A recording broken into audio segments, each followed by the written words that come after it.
All right. So, just by way of follow up, what I've done for me and thinking about it, and it all really has come about because I was looking at um, money makeover.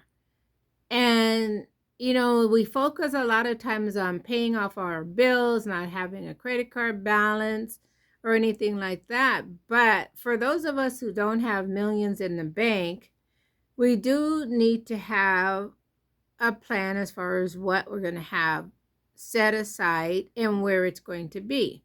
So I was focusing on having emergency fund in the US, and I thought that doesn't make any sense whatsoever, because I need it here if there's an emergency. And then I was like, well, I'll leave it in dollars. Well, as the exchange rate has dropped and changed, well, those dollars have less value against the colones. The colones just stays the same price. If it's 100,000 colones, it's 100,000 colones. Your job is just to get those dollars into the equivalent of 100,000 colones. So I had to think that through of getting it into colones. The other was, do I prepay for a plan? I thought I don't want to prepay because I'm thankfully at the moment, as far as I know, I'm healthy and well. As far as I know, but there are car accidents, there things happen.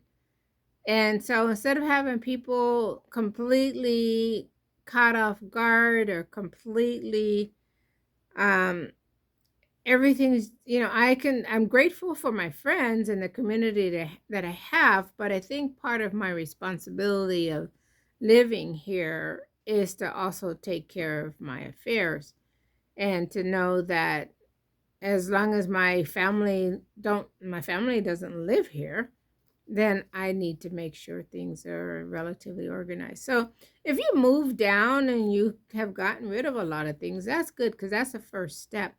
But still, our basic things, our dogs, our clothes, our basic belonging, if you have a car, all of that stuff needs to be included and worked out, and all those details worked out. But the most important thing is working out the details as far as one your own personal um your body, just you as a person.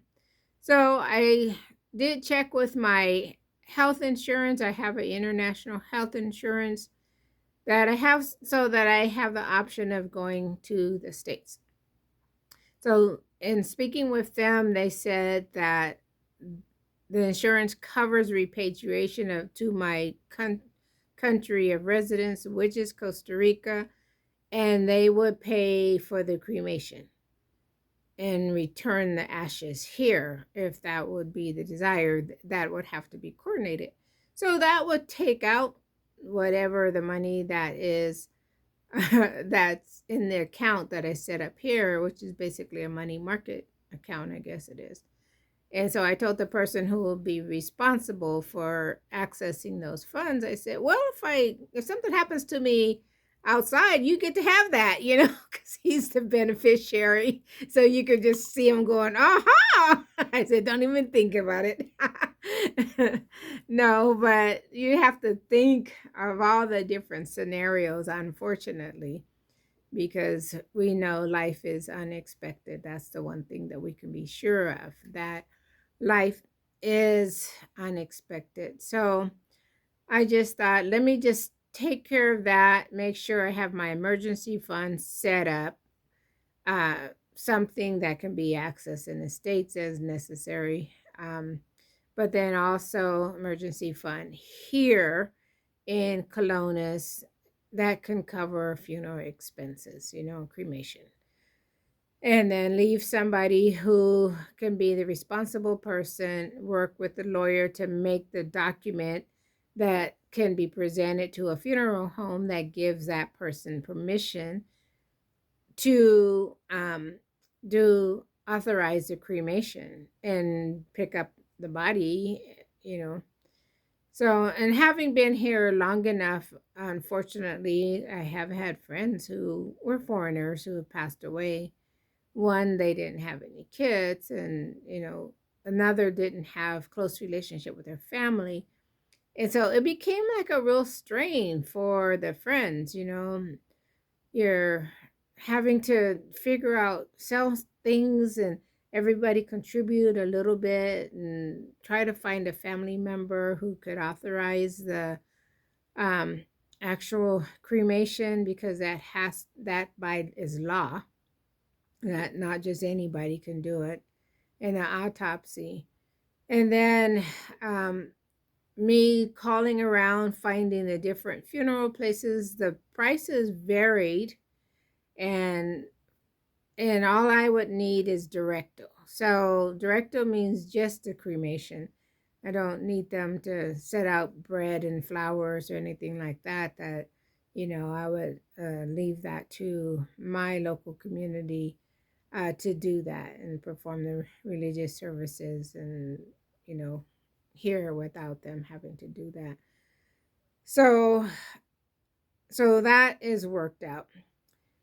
And one thing, so we have that worked out. I think the count, my lawyer was not happy that I set up the account that I set up.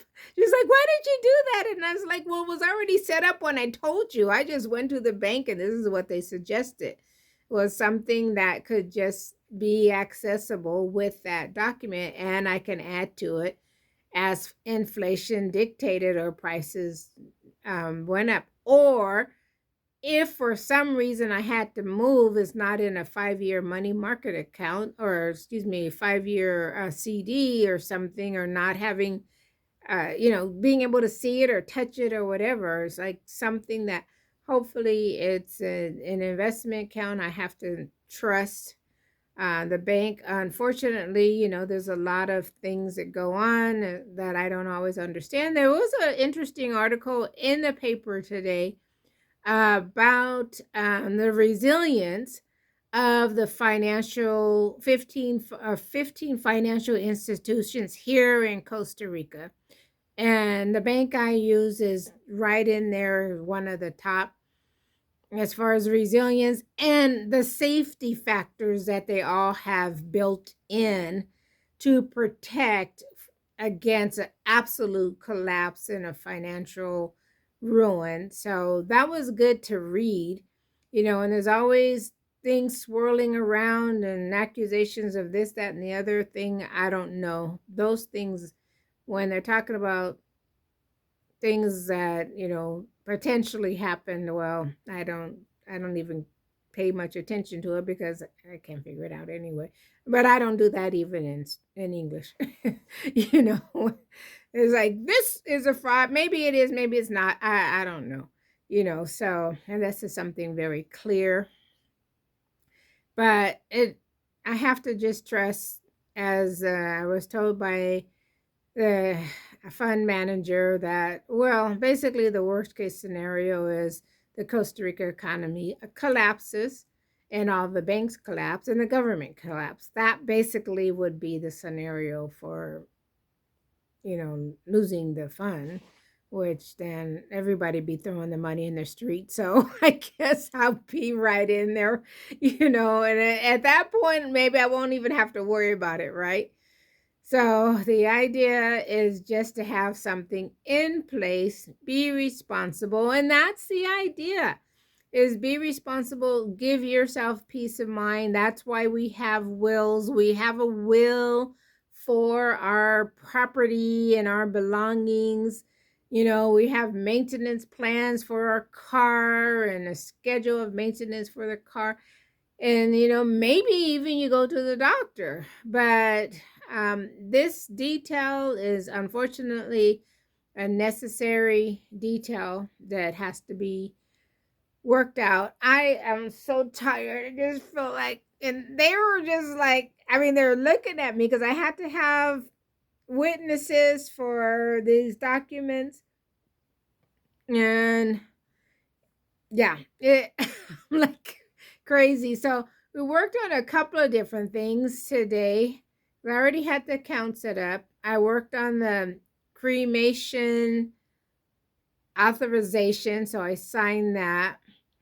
And then the other thing that we worked on was um, uh, if we all as residents have to have the national health insurance. That's whether you use it or not, you pay for it.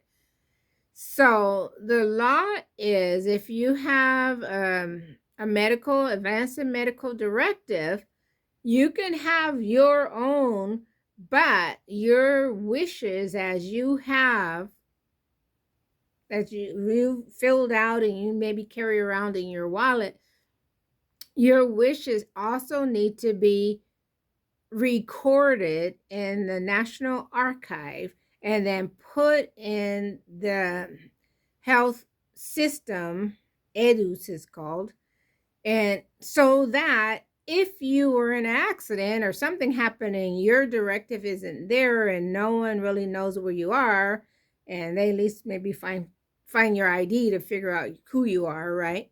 But if you that information that your desire is registered. So it was kind of a new thing, even for my friends who served as a witness. They were like, well, why? Doesn't this work the what we use?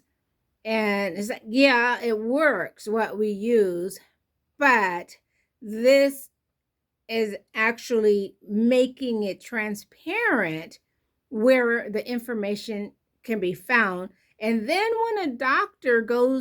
when you go into the hospital and the doctor goes into your file, they're less likely to argue because you've already stated it. And in my case, I'm having the lawyer notarize it, put it in the national records, and it's in my record. So they'll look at it and they'll go, okay, this is what she wants. And so you don't have to have your friends standing in the hallway arguing for your wants. And a lot of times you can't, like during the time of the pandemic, nobody could be in there with you. You're on your own. So this way they go in there. So it was a good thing, that we worked on. So that was, just one of the other things that we had to work out. And then one other thing, when you move to Costa Rica, let me just encourage you strongly. When you move here, rent. Don't rent anything fancy. Just kind of wait and look around. Just take your time, look around. Because you can't find a house for $200, right? So, but you can find places. But absolutely do not let anyone talk you into buying a house in a corporation. Do not do that. Please take it from me. Do not do that unless you want to learn and find out. I'm going to pull this, what a digital signature is, and the little thing that you have to learn how to use and how you plug it into your computer. And it's all in Spanish and it all needs to be private. Don't do it. See, read my lips.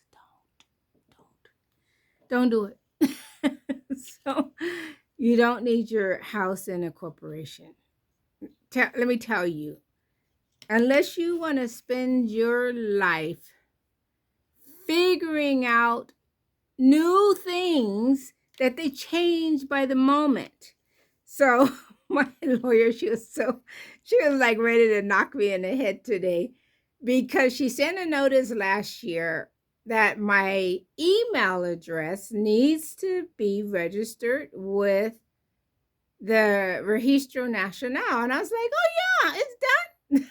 It's been done since 2011. Look at this document. I kept sending these back and forth. No, see? She says, that's not it. That's not it. Didn't you read my email? I was like, yeah, I read it. Yeah, I just figured that was for the people who were ignoring you. She's like you. Oh my God. I didn't get it that there's a new law, okay? A new law that says the email that I use for them to send me notices is not the email that needs to be the email for the corporation. So the corporation, what email does a corporation want to use? Well, it's the one you've been using. No, that's not. There's a new law. And so for that new law, and I can't go in there and it's like, well, I set this up. You showed me how to do it.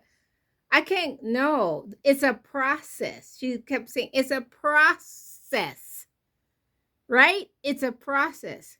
So that process of them having the email that represents the corporation, not just represents me, notifying me, but notifies the corporation that notifies me that I'm in charge of that. To put that email in there is going to cost me 35,000 colones, $70. That's a new law that regarding the corporation. Let me tell you, you will spend more time and more frustration. And she usually just tells me to do a lot of the things myself. And so I felt bad for her frustration because I literally did not understand that she was saying that it was a new law. And so since we've had the corporation, since we first bought the property, so we've had it for 20 years. Since we've had it, there's been new laws, and every new law and every change has meant new money that we pay out. And so, and things that you don't understand, and you spend a lot of time. If you are not like really good guessing in Spanish and really good guessing in technology, because I have to guess my way through the technology, maybe this, maybe that. Sometimes it takes me days. And some things I don't even get worked out, and it's just, I can't do it. I try and try. Most of the time I don't say I can't. I just say, I'm going to do it. And then finally, after being hard-headed about it, because that's what she's like, you're hard-headed. But after being hard-headed about it, then I go and just go to the bank and pay direct or have to call her or something like that. All right, so that's my update. We're still not done. So my next thing is next week. Since she didn't realize I needed to have another person who's kind of my alternative representative in the case of an emergency. So my second person, that person does need to sign this document regarding my desires for my advanced medical directive. So he has to sign it. So then she will, after he signs it, then I'll call her and she will go with me. As my lawyer, she will go with me to put it in the seguro so that they will then help me put it in the application where you use for your all your health records. That's another side thing, right? I just happen to be doing all these things, taking advantage of the fact that I have the lawyer appointment, but we all were extremely tired 2 hours later. So she's like, go, I'll charge you later. I'm not charging. It's like, I'm running away anyway. Don't worry. No, but these are just things that everybody, as you move to Costa Rica, as you're living here, people get kind of tired, but as you're living here, you'll find that a lot of these things are something you have to deal with. So anyway, I'll keep you up to date. This is Sandra, Just a Coffee, Pick a Minute. Join us. Please like and subscribe. Talk to you later. Ciao.